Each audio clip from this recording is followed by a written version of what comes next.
Salve progressistas, Clayson! Olha, esse título é só uma explicação rápida, tá? Eu não deixei de ser professor, porque eu me formei pra esse troço, então eu sou professor pra sempre, né, cara? Eu espero que seja essa a interpretação correta. Eu sou professor, então não é porque eu não estou trabalhando como professor que eu deixei de ser professor, mas você entendeu.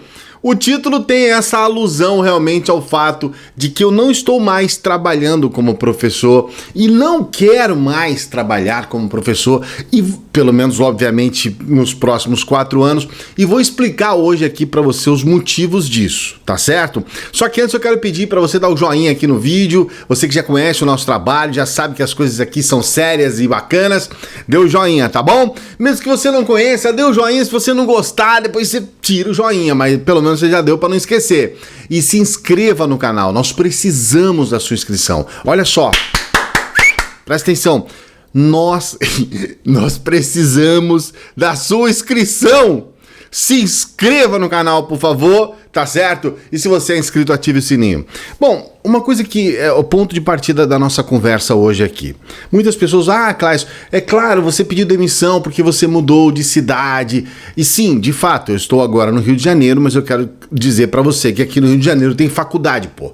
Se eu quiser, é óbvio que eu posso ir buscar emprego aqui nas faculdades. Inclusive, esse trabalho que eu tenho com o Felipe é durante o dia. Eu poderia fazer exatamente como eu fazia antes, até o final do ano passado, que eu dava aulas à noite e trabalhava em uma outra empresa durante o dia. Meu amigo, professor que tem um emprego só, pode saber que ou tem alguma coisa, ou ele está procurando outro, entendeu? Se ele tem um emprego só, você pode ter certeza que ele está procurando outro emprego. Então, não tem como ser diferente. Mas a minha opção é não ir atrás, porque este é o pior momento da história do Brasil para ser professor. Não é só professor universitário, não. Para ser professor. Nós estamos em um governo que não tem prioridade na educação. O governo Bolsonaro, ele utiliza a educação exclusivamente como moeda política, como uma forma de atuação política. Esta é a verdade. Tá? Se você quer dizer para mim alguma outra coisa, você tem que vir com coisas muito sólidas aqui que eu não estou vendo, que não está sendo divulgado por ninguém, que ninguém está sabendo. O que nós sabemos é que a prioridade do governo não é a educação. Isso daí, meu amigo, sabe, tá mais do que claro, mais do que evidente.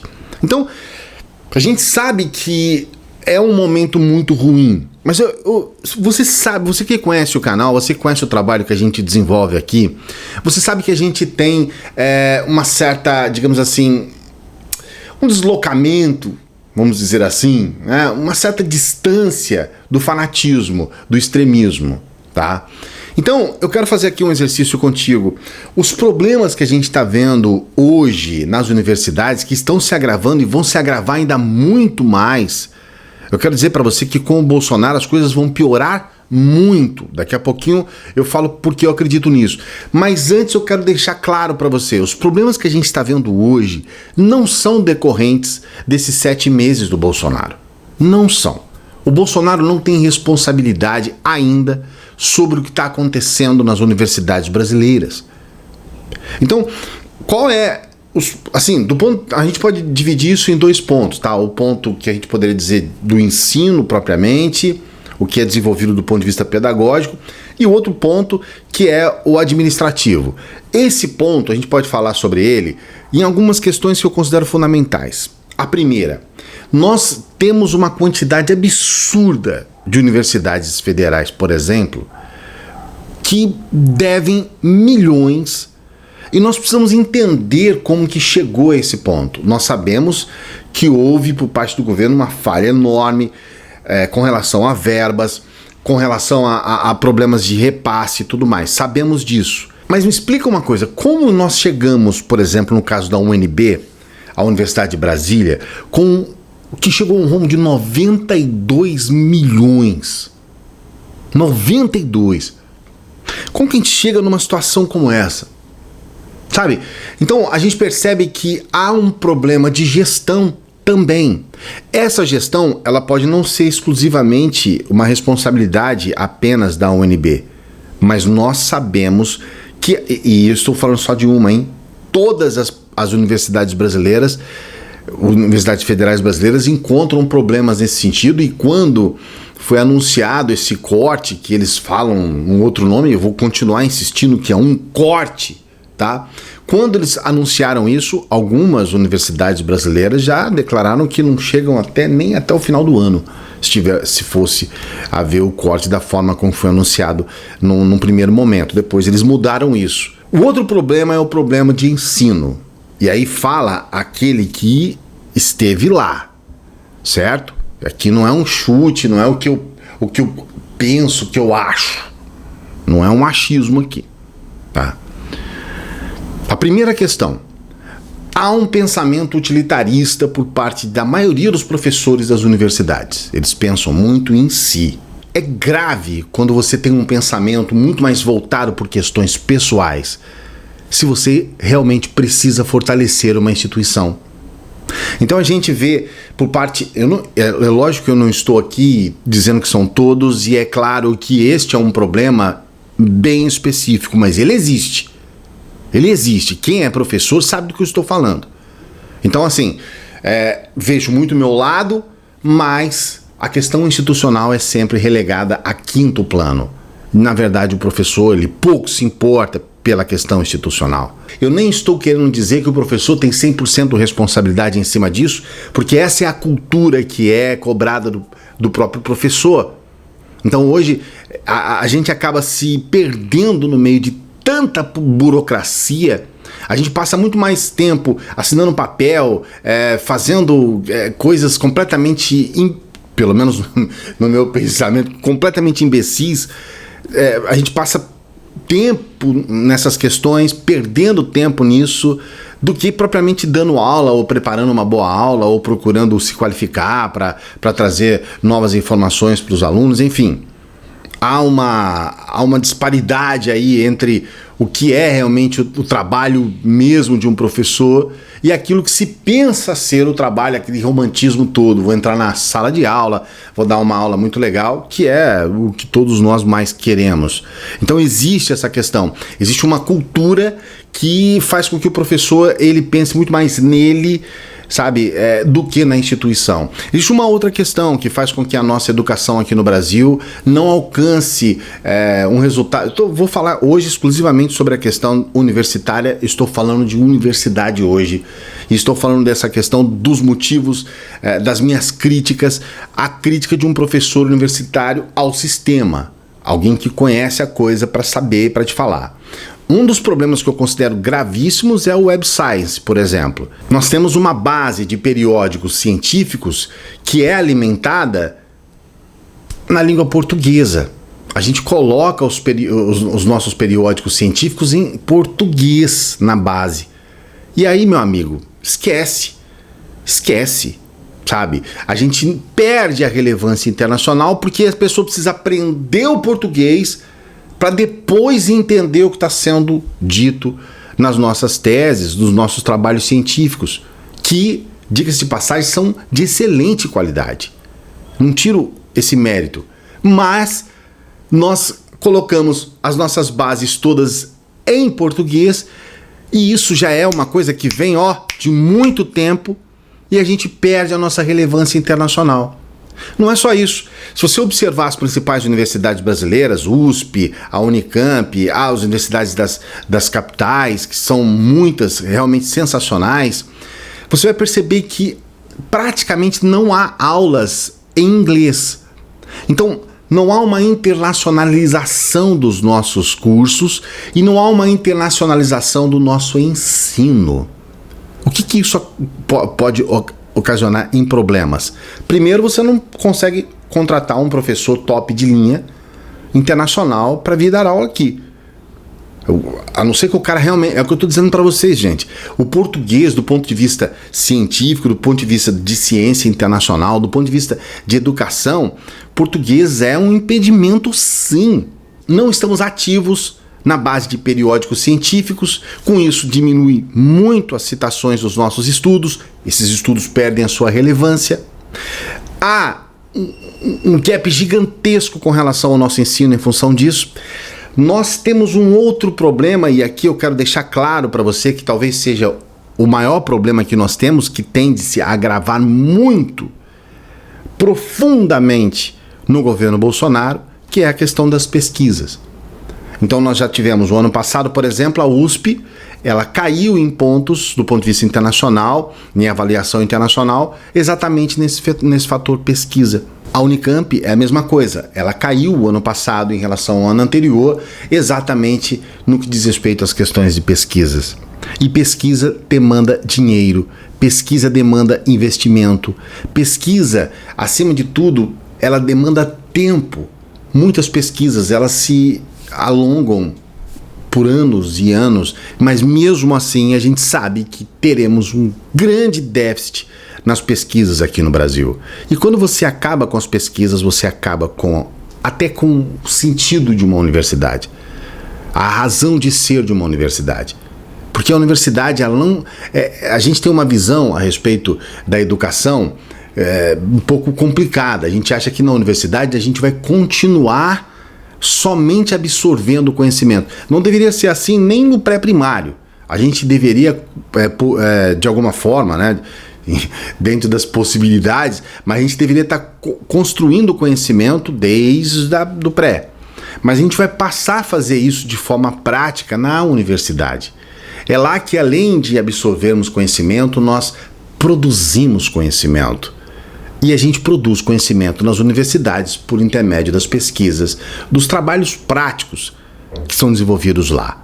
E a gente tende a perder isso de forma triste e na iminência de acontecer isso nesses próximos 4 anos, sendo que esse ano já aconteceu. Em 2007, nós tivemos o REUNE. O REUNE é um programa de reestruturação e expansão das universidades federais. Naquele momento, nós tivemos a criação de várias universidades no Brasil. Aumentaram as vagas, foi bom, muitas pessoas passaram a estudar, mas não acompanhamos, junto com a criação dessas universidades, desses centros de referência, desses locais onde se desenvolvia um conhecimento superior, a gente não conseguiu acompanhar com o ensino, com as questões mais específicas do ponto de vista pedagógico. Então a gente aumentou espaço e número, mas não aumentamos qualidade de ensino. Então, mesmo que tenha sido bom, eu não critico, não acho que é ruim você abrir universidade, eu nunca vou falar isso. Mas é necessário, é fundamental que haja um planejamento por trás disso, de ensino. E, infelizmente, isso não aconteceu com o nosso país. Então, nós estamos vivendo um momento, e aí é a conclusão do vídeo para você entender, nós estamos vivendo um momento em que é praticamente impossível você fazer algo substancial dentro de um esquema que parece fechado, pelo menos nesse primeiro momento, e, acima de tudo, refém de uma proposta ideológica que não tem nenhum embasamento científico num primeiro momento, e num segundo momento não há necessidade, muito pelo contrário. Este escopo ideológico dentro do Ministério da Educação vai ajudar, como já tem ajudado, a piorar muito as coisas aqui.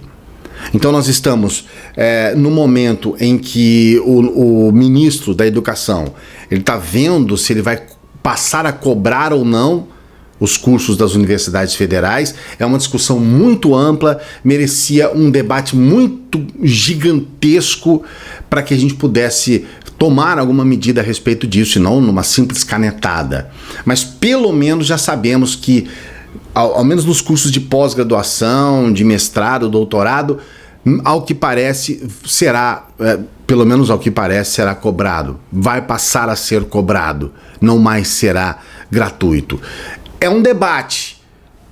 Nem dá para dizer para você se isso é bom ou ruim. Num primeiro momento não me parece bom, porque com certeza absoluta muitos daqueles que poderiam conquistar um título de mestre, de doutor, não vão poder porque não tem dinheiro, ponto. Só por isso. Então é um impedimento. Mas, por outro lado, a gente precisa analisar e ver realmente se isso vai acontecer e quais são as propostas, aonde que o ministro realmente quer fazer algo que vai melhorar. tudo que a gente tem visto do Ministério da Educação até agora é motivo para chorar por 4 anos seguidos, para ficar realmente muito triste. E não sou só eu, muitos profissionais que estão hoje no ensino fundamental, no ensino médio e também no ensino superior estão abandonando a sua profissão. Se você analisar um professor como eu, que dou aula de filosofia e sociologia, e se você perguntar aí para quem, ou se você está fazendo faculdade, ou perguntar para quem está fazendo faculdade, você percebeu o seguinte: somente nos cursos de filosofia e sociologia que você estuda presencial. Todos os outros cursos que têm essas duas disciplinas, todos eles viraram EAD, ensino à distância. Pode perguntar aí. Na faculdade onde eu dava aula, tinha dezenas de engenharias lá, todos os cursos viraram EAD. Então eles tiraram a possibilidade, e a filosofia EAD é uma porcaria, cara. É terrível você estudar à distância filosofia. A filosofia, a sociologia também, ela vira uma coisa de decorar e ponto. Sabe, não dá para você fazer um aluno raciocinar, pensar. Filosofia é um incentivo ao pensamento, né? Filosofia, amizade com o pensamento, filosofia. Como é que você vai fazer com que a pessoa crie uma relação com o pensamento, tendo que, na verdade, se relacionar com uma tela que daqui a pouco ela tem que fazer uma prova que o cara falou e que, sabe, não dá para... E se ela colocar uma resposta, não tem um professor para explicar ou para realmente colocar sentido naquela resposta, é tudo motor, é tudo extremamente frio e obviamente não dá. A gente percebe claramente que o ensino é prejudicado em função disso. Então, para um profissional como eu, professor de filosofia, professor de sociologia, meu amigo, acabou. Tanto que no final, quando eu estava dando aula na faculdade, eu estava dando aula de computação gráfica, claro, dentro do meu conhecimento, de animação gráfica, sabe? Eu estava dando aulas num curso de design gráfico, que tem a ver com a minha profissão, com as coisas que eu faço, mas já não tinha mais nada a ver com a minha formação. Então, a gente percebe realmente que as coisas ficaram muito complicadas na educação no Brasil. E a gente percebe que isso vai piorar muito. Ao que está vindo aí, praticamente, é um desincentivo a todos. Pode ter certeza absoluta do que eu estou dizendo. E você, o que você acha a respeito disso? Coloque o seu comentário aqui. Escreva aqui o que você pensa a respeito disso. Não se esqueça de compartilhar os nossos vídeos. Se você gostou do vídeo, quer que um amigo seu veja, compartilhe, tá bom? Coloque lá nas suas redes sociais. Ajuda pra caramba o canal quando você compartilha os vídeos aqui. Dê um joinha! O joinha é importante, hein? E você não é inscrito no canal? Se inscreva, seja inscrito aqui no canal. Se você já é inscrito, ative o sininho. Não se esqueça de ver este aqui. Agora eu vou certinho, ó. É este vídeo. Esse vídeo é especialmente separado do YouTube para você. Veja esse vídeo, tá bom?